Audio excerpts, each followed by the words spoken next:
Hello, Dr. Gary Huber. Glad you could join us for part 3. We're going through the book, The Big Fat Surprise by Nina T. Coates. And her book is looking at cholesterol in our country and in our culture. And what do we think we know about fats? And how much of what we think we know is absolutely false? If you missed part 1 and part 2, go back and look at that. We're going to talk today about this topic as it relates to women's health, which is really important. Men metabolize fats different than women. There is absolutely a difference, and we have to appreciate that. We have to appreciate the early studies were mostly done on just men. So as we take a look at women, I want to go back just a short review from part 1 and part 2. Ancel Keys in the 1950s had a theory that fat, and in particular saturated fat, was a problem, that it caused heart disease. It was a theory, but it was never proven. And yet here we are 70 years later, and we all believe that somehow fat causes heart attacks, or that LDL cholesterol is the devil and is going to kill us all. So his basic logic from his theory was that since fat has more calories than carbs, eating fat would make you fat. Simple premise, it just isn't true. He also surmised that fat was bad for the blood vessels, and that's not true either, right? We're going to talk about whether it's oxidized. That's the big difference. I want to insert a little bit of logic right here, right now. What did our forefathers eat? When we literally go back and look at the 1800s into the early 1900s, our forefathers ate bison and antelope and elk and rabbit and fish and chickens. We ate meat. Think about what you grew up hearing throughout the 1970s, 80s, and 90s. We were told, don't eat animal fat, vegetable fat's healthier. Corn oil, canola oil. That's when heart disease started, when processed foods entered the mainstream. So don't lose track of logic. Eating animals has been what we've done since the dawn of time. And when we go back and look at heart attack rates in the late 1800s and early 1900s, there weren't any. And we talked about that in the first video, so if you get a chance, go look at that. The Framingham Study, I'm going to include a few studies in here because I think it's helpful to understand where we came from. The Framingham Study is a very famous study. From 1948 into the 1980s, 14,000 people in Framingham, Massachusetts were studied for decades. 3 generations, in fact, were studied. And here's some of the findings from that study. Now, I find something in a study, I don't necessarily have to report it, or I can bury it in a off journal. That's not going to be read. That happens a lot in this literature on cholesterol. The Framingham Study, and this again going back to the 1950s and 60s, showed us that men and women that had cholesterol from 205 to 264, that they could find no correlation with heart disease. Doesn't make any sense, right? You grew up hearing that your cholesterol needs to be below 200. Yet one of the earliest and most important studies that we looked at didn't show that. Okay, that's not what Ancel Keys relied on, though, to support his theory. 50% of people that had heart attacks had a cholesterol below 220. We know that's true today. There have been other studies that have looked at that. The majority of people that have a heart attack have a normal cholesterol. That seems odd, doesn't it? And if that's the case, then why are we checking cholesterol to rule out who's at risk? It's not a very good tool. It's not very predictive. And then lastly, men that were in the ages of 48 to 57 and had a cholesterol around 200, 180 to 220, had a greater risk of heart attack than men that had a cholesterol above 220. Again, it doesn't make sense given what you and I have heard in the last few decades. What came out of all that, you've heard of good cholesterol and bad cholesterol. LDL is bad, HDL is good. You have to remember the basic premise. Ancel Keys believed that fat in general was bad and saturated fat in particular was the evil. And back then they weren't doing studies of HDL and LDL separately. That came along through the 1960s and 70s when that technology came out. But as we looked at that newer technology, we still had in our mindset scientifically that fat was bad. That was kind of the premise. It was a bias.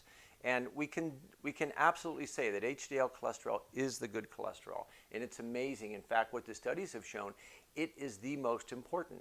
LDL wasn't that important. But as I talked about in the other videos, The drug companies couldn't come up with a drug to elevate HDL, so they came up with a drug to lower LDL. But the study showed that HDL of the two was the more important piece. So when we look at HDL and LDL, understand, yes, there is some truth there, but it's only 1/10 of the story. Now we're going to uncover the rest. We're going to go back to Ancel Keys for just a minute. 1950s, he has a theory, he's a scientist, and again, he's a bit of a bully, bit of a loudmouth. And upon his theory, he was basing it on a number of studies. I'm going to only use one of those studies that he based his theory on. It's this study, the Anti-Coronary Club study from 1959. Now, that study was done by Dr. Jolliffe. Dr. Jolliffe at that time was the New York City Health Department director, and he engineered this study, and from it he came out with what was called the prudent diet. If you're above the age of 35, you may remember the book, The Prudent Diet, Reduce and Stay Reduced on the Prudent Diet. And the whole idea of the book was lower fat. Lower fat, increased carbohydrates will keep you healthy, right? That was the basis of the book. Jolliffe influenced Dr. Paul Dudley White. Paul Dudley White was Eisenhower's physician. If you remember, Eisenhower had a heart attack in the White House in 1955. Paul Dudley White and Ancel Keys were colleagues and close friends, and the two of them went on to create this ideology that cholesterol was the problem. In fact, Paul Dudley White went on to become the president of the National Institute of Health, which was a new organization back then, right? In this study, it was only men, and this was common back in that day, right? They just studied men as a model. Women weren't often talked about. And there were 600 men in the study. Why am I sharing this with you? Because I want to show a trend in the literature that's important, and it's affected the studies on women as well. So the American College of Cardiology, this was their diet, all right? And the group that you see on the left, that was the test group. The group on the right was the control group. So we had two different groups of guys. The test group was going to get the following. They were going to get a diet that was reduced in red meat. They were told not to eat much in the way of beef, pork, and lamb. Limit the amount of eggs and dairy. They had unlimited amounts of fish and chicken. That was promoted as being more healthy because it has less fat, less saturated fat. And they had to, as part of the diet, eat 2 tablespoons of vegetable oil. Remember, this is the 50s and 60s.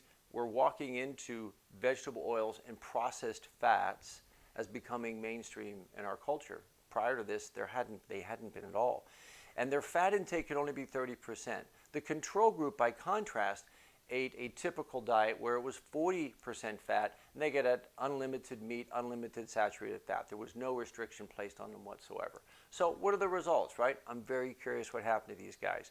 Well, there's what the media reported, but then there's some facts that weren't reported or were buried, and I'm going to show you what those details were because they're very important.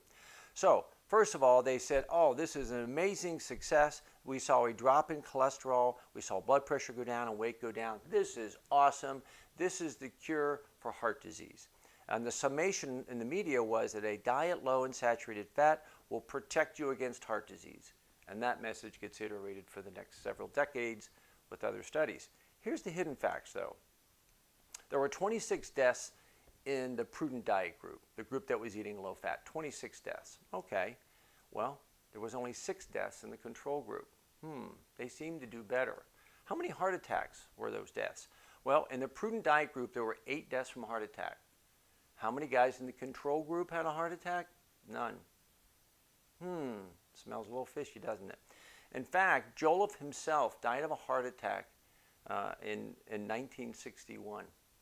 So you have to look at that study, and the media is promoting one thing, yet there's some facts and details that weren't being shared that made a big, big difference. These vegetable oils are not healthy, but that's not what was promoted. So now, finally, ladies, let's get to you, shall we? When we look at the Framingham Study in women, and yes, it started off mostly men, and then started incorporating women as the years passed by. As we look at the Framingham Study, here's what they found. Women could have a cholesterol up to 294, and there was still no increase in risk in heart disease. 294, much different than what we're taught today. So what really matters is HDL, and that's what's come out of the Framingham literature. HDL is king. LDL, it's not that important. What have you and I heard our whole lives? We're going to totally focus on your total cholesterol and your LDL. Those aren't the important triggers. It is HDL that is the most important. In fact, from the Framingham literature, we know this. If your HDL is above 64, as opposed to somebody who has an HDL below 35, there is an 8-fold difference in risk. So what do you want to be? Do you want to have an HDL below 35, or do you want to do whatever it takes to get it above 64? You want to do the latter, right? 8-fold reduction in risk, regardless of what the LDL is. In 1992, the NHLBI, that's the National Heart, Lung, and Blood Institute, reviewed all the literature related to cholesterol as it relates to women and heart disease. All the literature. This is a professional panel that reviewed all the literature, and this was their conclusion. Total mortality, death, was higher for women with low cholesterol than for women with high cholesterol, regardless of age. And that's been shown. There are studies today that show us that people with really, really low cholesterols, they're more at risk for Alzheimer's, they don't live as long, they have a greater risk. So why are we trying to lower LDL and cholesterol? Again, it doesn't make sense. Not my opinion. I'm reporting what these professional boards have said. I want to share one of the most important studies for women. This is the BFIT study. The corporation Boeing that you may know in Seattle, it's the BFIT study because it's the Boeing employee fat intake trial, right? And this was in 2000. It looked at men and women, and they had a cafeteria so they could really control what these men and women were eating. And here was the diet. There was 383 men and women. They were followed for 1 year.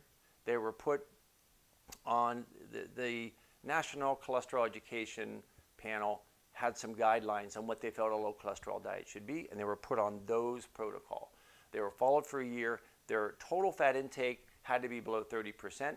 If you're an American at that time, you were typically eating about 40%. And saturated fat had to be limited to just 7% of calories, which is very low by modern, by American standards. So that was the diet they were put on for a year, and it was very well controlled. So men and women are equal perhaps, but we're not the same. The way that we metabolize fats is very different. So the LDL levels in the women dropped 3.7 to 4.7%. And that was what was promoted. Yay, it was a success. We dropped LDL. The problem was, on a low-fat diet that's low in saturated fat, HDL also dropped. Which one's more important, LDL or HDL? HDL. And the HDL dropped by almost twice as much as the LDL. We affected the ratio in an adverse way. And because of that, because we depleted or reduced HDL, they calculated that the risk of heart disease to women actually went up anywhere from 7 to 15%. That's not good. Men were not as adversely affected. Okay, so this impact of removing fat and taking away saturated fat affects women dramatically. They have a different metabolism than men. The key here in all of this, the thing I want you to take home, whether you remember any of these studies, is this. For your entire lifetime, you've heard that LDL is the king. LDL is important. What's my LDL number? It's not significant. What is significant is your HDL. That's way more significant and way more predictive, right? That is the key. So here's the question you and I have. Well, if HDL is that important, how do I increase it? Do statins increase HDL? They do not. How do I increase my valuable HDL? Well, number one, exercise. Far and away, every study ever looked at, when people exercise, their HDL went up. All right, well, maybe I don't want to exercise. Maybe I got a bad knee. Maybe I'm not into that. What are other things I can do? Yes, the second most powerful thing you can do to elevate your HDL is eat saturated fat. Now, your cardiologist, your family doctor, somebody might tell you, yeah, but when you eat saturated fat, your LDL goes up too. It does. It does. But the HDL comes up more than the LDL. And actually the ratio improves. And actually a higher HDL is more predictive regardless of what your LDL is. And the last thing we can do is take in fish oil, omega-3 fats. Now, if you live in my beloved city of Cincinnati, it's practically illegal to eat fish here. Once a week is the typical. So taking a fish oil has been shown to also increase HDL, right? So that's really key. So other studies, this is not a one-off. So I'm not just pointing to the BFIT study and saying that's the proof.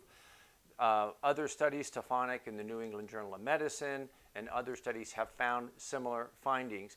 In other studies, we consistently find that women on low saturated fat diets see their HDL fall 33% more than men do. There really isn't a good reason to put a woman on a low-fat diet, and there's really no reason to limit her saturated fat. The second finding that's consistent is triglycerides on low-fat diets go up. Triglycerides are a reflection of your blood sugar. What do you eat if you eat a low-fat diet? More carbs, right? That's been shown time and time again. You ask people to reduce their fat, they immediately eat more carbohydrates. Carbohydrates make your sugar go up, sugar makes your triglycerides go up. What's more predictive of heart disease? Triglycerides or LDL? Triglycerides. So once again, we continue to see the same risk factors be accurate. And then reducing saturated fat and replacing it with vegetable oil. That started back in the 1920s and into the 1930s with the development of Crisco, and then it's advanced since then, right? But when we replace vegetable oils, we see really bad things. We see an increase in cancer rates. We actually see a shorter lifespan. So eating vegetable oil, which is what was proposed to us back in the 40s and 50s and 60s, led us to where we are today. Let me ask you a simple question. You were all there in the 1970s and 80s and 90s, right? What did we do? We took all the fat out of the food, didn't we? And we increased our carbohydrates and we got away from animal fats. And did we see diabetes and obesity and heart disease decline? No. We saw it go through the roof. We've done the social experiment. You were a part of that social experiment. When we got rid of fat and animal fat and saturated fat and ate more carbs and ate more vegetable fat, cancer, heart disease, diabetes, obesity just skyrocketed. It's the reality of what we've lived through. A couple more points. Well, you have to remember, these big boards like the ACC, the American College of Cardiology, the AHA, they go, well, we're convinced that lowering cholesterol is really valuable for heart disease. What else can we tackle? What about breast cancer? I'll bet you fat's bad for breast cancer too. And this study came out in 2015, and it was a review of the literature, but they weren't studying humans. They were mostly looking at literature studying mice. And what they found, the quote was, the consumption of dietary fat is probably suggestive of an increased risk of breast cancer. And this became what was known as the fat cancer hypothesis. The problem was they were feeding vegetable oils to mice and seeing an increase in breast cancer. So they just assumed fat was bad for humans. And remember, I said vegetable oil.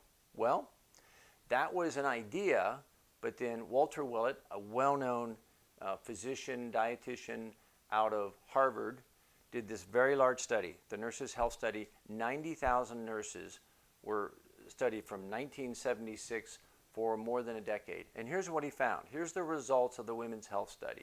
Now he's looking at fat intake in breast cancer. Number one, the more saturated fat a woman ate, the lower her breast cancer risk. And that held true regardless of what age you were. That was the direct opposite of what they thought they might find. Secondly, low-fat diets, we know they're not good for heart disease, low-fat diets increase the risk for breast cancer. The real problem is, in most of these diets, they're having people stop healthy fats and take in man-made or man-altered vegetable oils. That's one of the biggest problems here. That's not the only study, although that's a pretty big one, right? There was a bigger study, the Women's Health Initiative. This was initiated back in 1993, probably one of the largest studies ever done. It was going to answer all the questions we had about women's health. And in that study, there was different arms to the study. They looked at hormones and bone density and all kinds of different things. But in one arm of the study, 49,000 women were followed for 10 years. That is a lot of power to find the truth. Those women had to eat a diet that was 29% fat. So their normal diet of 37% was reduced to 29%, and their saturated fat intake was reduced from about 12.5% down to 9.5%. Okay? So they reduced the fat, but you're wondering what the results are. Well, there was no reduction in breast cancer or any kind of cancer on that diet. There was no reduction in strokes or heart attacks on that reduced fat diet. And lastly, there was no benefit to weight loss. So it had no upside to it whatsoever, and we know the downside to heart disease on a low-fat diet. So, bottom line for women, this is the take-home. A low-fat diet does not benefit women on any level: heart, breast, cancer, longevity, cognition. Low-fat diets increase the risk of heart disease and breast cancer risk.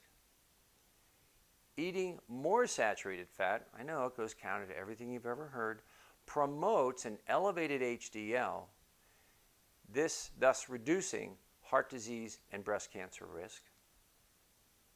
And for both men and women, we don't have any convincing studies to date to show that eating a low-fat diet is beneficial for reducing heart disease or mortality. And if that's the case, then why would I want to take a statin to reduce my risk of heart attacks? So statins, $29 billion a year. Do people benefit? A small percentage of people with horribly genetically altered cholesterol metabolism do, but the vast majority do not. And studies bear that out. The largest study on the planet, 4 million people over 5 years, showed little to no change in heart attacks or deaths from heart attacks when we increased the use of statins. We can talk about that at another time. So I hope that was really helpful. I have a brief case I want to share with you. This is a case of Anna, who is 62 years old.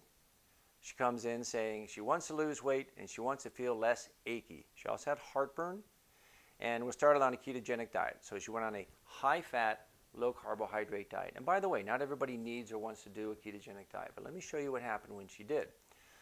Well, first of all, these are her labs we're going to look at: LDL, HDL, triglycerides, and something called small LDL. That's a smaller particle. That's very predictive of risk. All right? 2017, her LDL was 71 and her HDL was 43. This is on a ketogenic diet. Notice the ratio. We would like a 2-to-1 ratio or lower of LDL to HDL. She was less than 2-to-1. Her triglycerides were less than 100. And her small LDL, we like that below 500. It was perfect. And then she went to her family doctor and proudly announced that she was on a ketogenic diet and losing weight. And he was horrified that she was on this high-fat diet. And he demanded that she stop the ketogenic diet. So this is what happened in 2018. And he put her on the classic low-fat diet. And look what happened when she stopped eating fat. Her LDL went up to 138. Her HDL dropped. The ratio got worse. The bad stuff got worse and the good stuff got less. All right. Triglycerides went up to 124. That increased, which is predictive of risk. And then lastly, the small dense particles went up to almost 750. That's not the right direction. That's increasing her risk. So what did we do? We put her back on a ketogenic diet. And later on, that same year in 2018, this is what happened. Her LDL is now trending down. Look at her HDL, from 40 up to 49. That ratio is now 2-to-1 or better. Triglycerides are trending down, which is classically what you see in a ketogenic diet, and her small LDL came back down to 462. That's pretty typical, okay? So here's the big question. If I'm eating fat-free, why am I fat? A lot of people struggle with this because carbohydrates are driving that mechanism. And this hasn't been accurately portrayed or conveyed by the American Heart Association, who still recommends a high-carb, low-fat diet. Go back and see parts 1 and part 2. So the world is not flat. We have to be able to change our understanding. As new evidence evolves, that's what science should be. As we get new evidence, we should take what we thought we knew and adjust it and correct it. Unfortunately, organizations like the American Heart Association and others have dug their heels in. They've been preaching this for over 50, 60 years, and they can't take it upon themselves to actually look at the literature and pull back on their recommendations. Okay, that doesn't mean you and I have to suffer. That doesn't mean you and I have to continue to eat a low-fat diet, eat a lot of carbs, and become diabetic and overweight. It's not required. We're going to continue our discussion. There's some more things that need to be talked about. You've heard of the Mediterranean diet. What is it? Does it work? And if it does, why? Trans fats, very important topic. PUFAs, polyunsaturated fatty acids. That's a lot of the corn oil, the canola oil, and that's mostly what your fast food restaurants are cooking with. What happens when you heat those things? Not good things. Aldehydes are toxins that happen when you heat these oils, and we'll talk about some of the truths of saturated fats. So I hope this was helpful. Bottom line, if you're a woman, there's really no need to be on a low-fat diet. And don't be afraid of saturated fats. What you should be afraid of is corn oil and chips and French fries and man-made trans fats. That's the problem. If you said, I'm going to go eat a side of beef, have an avocado, coconut oil, fish, eggs, pork, you'd be awesome. I guarantee your cholesterol levels would actually improve. And more importantly, not more importantly, but as important, is your breast cancer risk would go down. All right? So I cringe when a woman comes in and tells me she's eating a low-fat diet, because usually that means she's eating a high-carb diet, and usually she's overweight and diabetic, and I don't want that for you. I want better. So, hope this was helpful. Stay tuned for parts 4 and 5 coming up. That's right, more fun stuff. Take care. Bye now.